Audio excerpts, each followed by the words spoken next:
नमस्कार, जय हिंद। स्वागत है आप सभी विद्यार्थियों का आपके अपने YouTube platform UR study help में, उदय एजुकेशन में। आज के इस वीडियो में अपन देखने वाले हैं बोर्ड एग्ज़ाम 2023 की दृष्टि से इम्पोर्टेंट कक्षा 8 का विज्ञान विषय का पेपर, जो कि आपके आने वाले बोर्ड एग्ज़ाम की दृष्टि से वेरी मोस्ट इम्पोर्टेंट रहेगा। और आप सभी विद्यार्थियों के लिए ये पेपर है, ये वरदान साबित होने वाला है।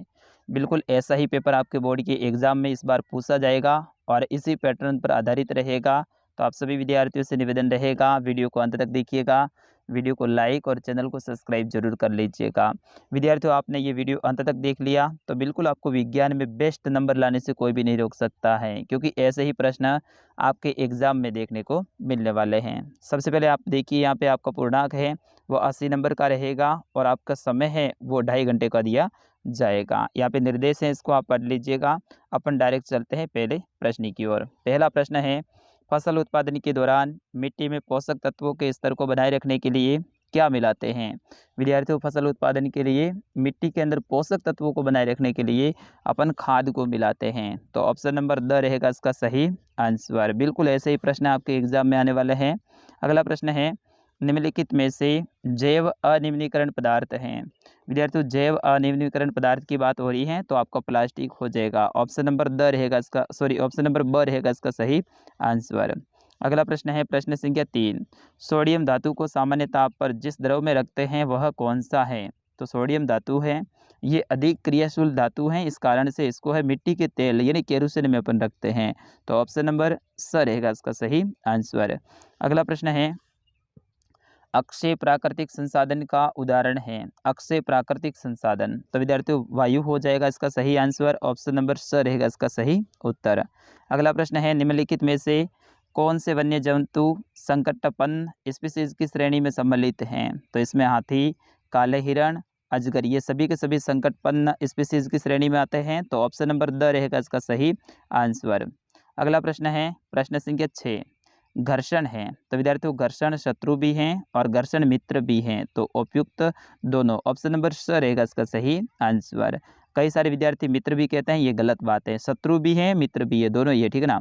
अगला प्रश्न है, प्रश्न संख्या 7, निम्न में से किसकी वाक ध्वनि आवृत्ति है वो न्यूनतम होने की संभावना है? न्यूनतम की बात हो रही है तो महिला की हो जाएगा। ऑप्शन नंबर द रहेगा इसका सही आंसर। अगला प्रश्न है, प्रश्न संख्या 8, आसुत जल में नमक घोलने के बाद ये विद्युत का सुचालक हो जाता है। इसके अंदर अपन नमक को घोलते हैं तो ये सुचालक हो जाता है। तो ऑप्शन नंबर ब रहेगा इसका सही आंसर।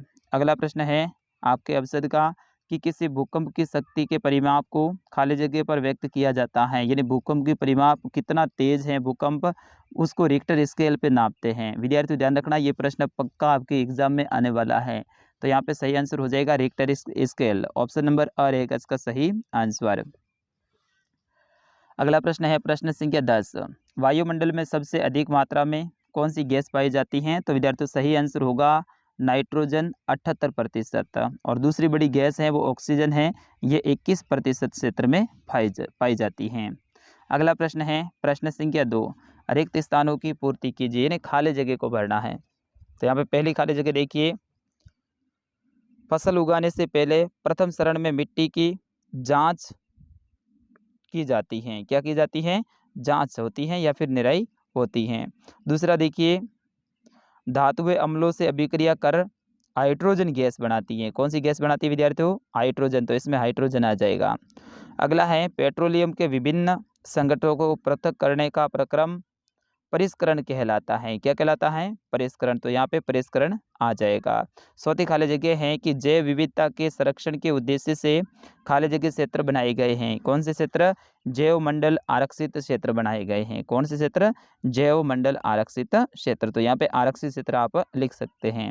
अगली है 5वीं, एक टेडपोल जिस प्रक्रम द्वारा वयस्क में विकसित होता है वह खाली जगह कहलाता है। तो वो क्या कहलाता है विद्यार्थियों? ये कहलाता है कायांतरण। क्या कहलाता है? कायांतरण कहलाता है। कायांतरण में रूपांतरण कहलाता है। अगला देखिए, अगला प्रश्न है आपका तीसरा, इसमें कॉलम 1 को कॉलम बी से मिलान करना है। तो यहाँ पे पहला देखिए, नाइट्रोजन स्तरीकरण, तो इसका संबंध है वो राइजोबियम से हो जाएगा। दही का जमना, ये लैक्टोबैसिलस जो अम्ल है उसके कारण होता है। उसी तरह से बेड की बैंकिंग ये हिस्ट के कारण होता है।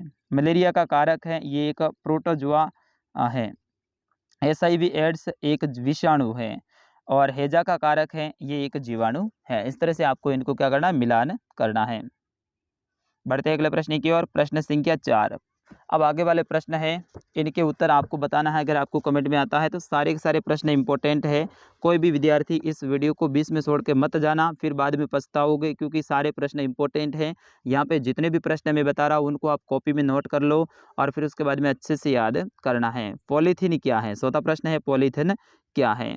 प्रश्न संख्या 5 है, यदि क्या होगा मिट्टी की ऊपरी परत अनावृत हो जाए, यानी मिट्टी की जो ऊपरी परत है वो अनावृत हो जाए तो क्या होगा। तो मिट्टी की ऊपरी परत अनावृत होने पर नीचे की कठोर चट्टानें दिखाई देगी तथा मृदा के जो ह्यूमस में कमी आ जाएगी और इससे क्या होगा कि भूमि की जो उर्वरक क्षमता है वो अपेक्षाकृत कम हो जाएगी।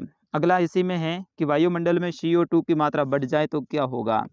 तो विद्यार्थियों इसका आंसर क्या होगा आप जरूर मुझे कमेंट करके बताइए। अगला प्रश्न है प्रश्न संख्या 6, मनुष्य में निषेचन प्रक्रम को समझाइए। मनुष्य के अंदर निषेचन प्रक्रम क्या होता है। तो इसमें क्या होता है, निषेचन में आवर्षण के द्वारा नर युग्म उत्पन्न होते हैं जो शुक्राणु कहलाते हैं।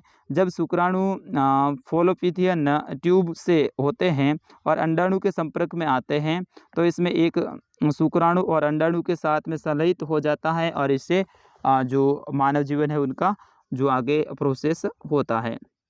अगला प्रश्न है, आकाश में तड़ित तथा मेघ गर्जन की घटना एक समय हमसे समान दूरी पर घटित होती हैं। हमें तड़ित पहले दिखाई देती हैं और मेघ गर्जना बाद में सुनाई देती है। क्या आप इसकी व्याख्या कर सकते हैं। बिल्कुल कर सकते हैं।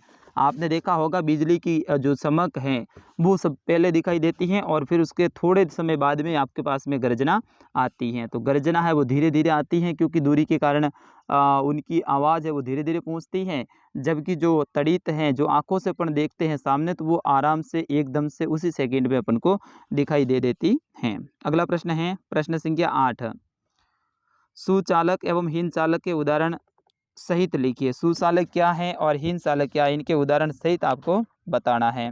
बढ़ते हैं अगले प्रश्न की ओर। प्रश्न संख्या 9, तड़ित से अपनी सुरक्षा के 3 उपाय लिखिए। तड़ित यानी बिजली से अपनी सुरक्षा के 3 उपाय आपको लिखना है। तो सबसे पहले है पेड़ों के नीचे नहीं बैठना है। खुले में हो तो आप जो मुंह है वो पैरों के बीच में रखे और जो कानों के ऊपर हाथ डाल के आराम से बैठ जाए खुले में, और जो गिरने वाली वस्तु है उनसे दूर रहे।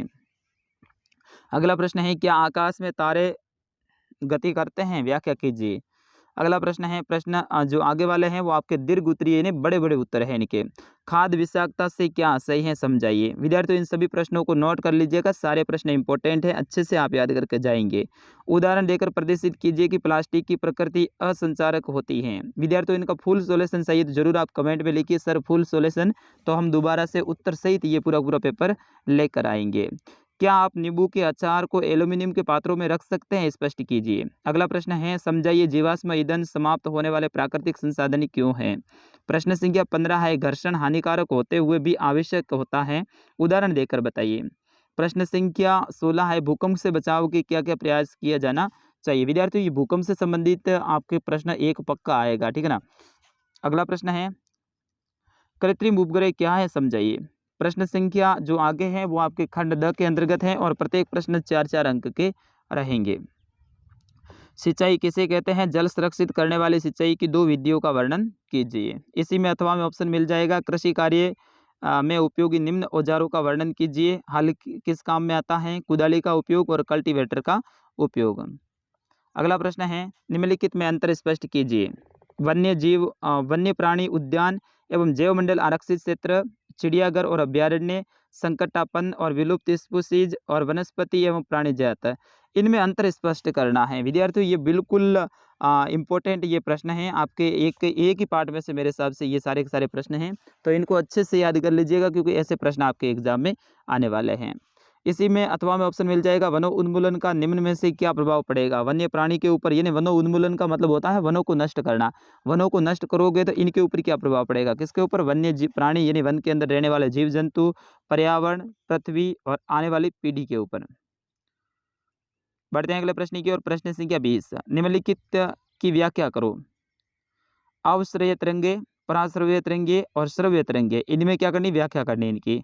या फिर मानव कर्ण यानी मानव कान का चित्र बनाकर ध्वनि सुनने की प्रक्रिया को समझाइए। ये प्रश्न वेरी वेरी मोस्ट इंपॉर्टेंट है। अगला प्रश्न है कि जल प्रदूषण के कारक, प्रभाव और रोकथाम के उपाय लिखिए।